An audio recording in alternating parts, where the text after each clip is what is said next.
হয়তো আমার বিয়ে তোমার সঙ্গে হবে না, অন্য কারোর সাথে হবে, যাকে আমি চিনি না, জানি না। আমার অনিচ্ছা থাকার সত্ত্বেও সে আমার শরীরে স্পর্শ করবে। আমি চাইলেও তখন কিছু করতে পারবো না, কারণ এই শক্তিটা যে আমার আর থাকবে না। আমার অনেক ঘৃণা লাগবে, কারণ আমাকে অন্য কেউ ছোঁয়ার কথা ছিল। এইটা সে না, অন্য কেউ। তখন আমি খুব কান্না করব, আর সে মনে করবে আমি সুখে কান্না করছি। কিন্তু সে বুঝবে না এইভাবে প্রতিদিন এক একটা রাত আমার কাছে ধর্ষণের রাত। তখন যে আমার কিছুই করার নাই, আমি একটা কাগজে স্বাক্ষর করে আমার নিজের জীবনটা অন্যের হাতে তুলে দিয়েছি। প্রতিদিন তার পরিবারের মন জোগাড় করে চলতে হবে আমাকে। কিন্তু আমি তো তোমার পরিবার নিয়ে স্বপ্ন দেখেছিলাম, তোমার পরিবারের মানুষগুলোর মন জয় করে চলবো স্বপ্ন দেখেছিলাম। অথচ দেখো, আজ কিছুই হলো না।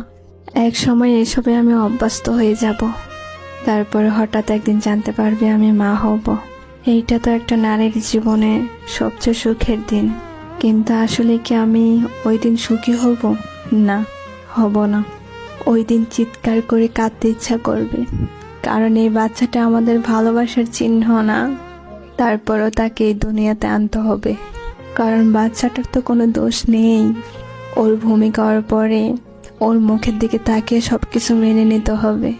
একসময় তাকে বড় করা, স্কুলে নিয়ে যাওয়া, তাকে মানুষের মতো মানুষ বানাতে গিয়ে কখন যে 50 পেরিয়ে চুল পাকতে শুরু হয়ে যাবে বুঝতেই পারবো না। এর মাঝখানে তোমাকে অনেক মনে পড়বে, তখন লুকিয়ে লুকিয়ে অনেক কাঁদবো।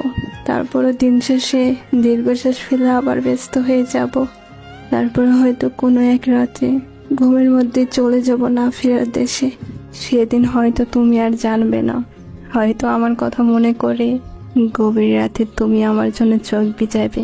হয়তো ভিজাবে না, আর নয়তো ভিজাবে, কিন্তু আমার মনের কথাগুলো অবশ্যই থেকে যাবে। তারপরেও বলবো, ভালো থেকো, ভালো থেকো। আমাকে ছাড়াই কখনো আর বলা হবে না আমি তোমাকে ভীষণ ভালোবাসি, অনেক ভালোবাসি।